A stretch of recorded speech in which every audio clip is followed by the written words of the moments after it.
Winter టైంలో over వింటరింగ్ చేసిన banana plant first time మీ ముందు నేను కూడా ఓపెన్ చేసి చూస్తున్నాను. ఎలా ఉందో ఎగ్జైటింగ్‌గా ఉంది. వావ్!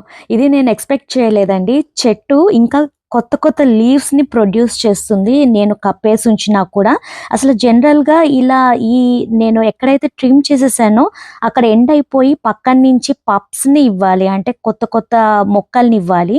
బట్ ఇది వింతగా ఉంది. ఆ చెట్టుకే మళ్ళీ కొత్త లీవ్స్ వస్తున్నాయి. డిసెంబర్ టైంలో చాలా మంచు పడింది. అయినా కూడా దాన్ని తట్టుకొని ఇది చక్కగా పెరిగింది. అండ్ ఈ బనానా ప్లాంట్ మన సియాటల్ ఏరియాలో పెరుగుతుంది. వింటర్‌లో కూడా సస్టైన్ అవుతుంది. దీని పేరు మీరు తెలుసుకోవాలనుకుంటే కామెంట్ చేయండి. నేను తప్పకుండా హెల్ప్ చేస్తాను. అండ్ దీన్నైతే మొత్తం క్లీన్ చేసేద్దాము. ఇక్కడ చూస్తే చాలా హెల్తీ ఎన్విరాన్మెంట్. చుట్టుపక్కల అంతా ఎర్త్ వార్మ్స్. చెట్టు గ్రోత్‌కి మంచి హెల్ప్ చేస్తుంది.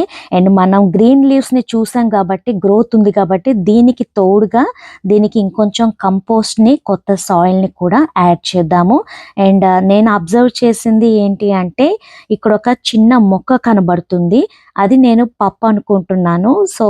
దీన్ని మనం డిస్టర్బ్ చేయకుండా మంచి సాయిల్‌ని వేసి రెగ్యులర్‌గా వాటరింగ్ చేసి దీన్ని పెంచుకుందాము. ఫర్దర్‌గా దీని గ్రోత్‌ని గానీ, మరిన్ని గార్డెనింగ్ వ్లాగ్స్‌ని గానీ చూడాలనుకుంటే నా ఛానల్‌కైతే సబ్స్క్రైబ్ చేసుకోండి. తిరిగి మళ్ళీ కలుసుకుందాము. అంతవరకు హ్యాపీ గార్డెనింగ్.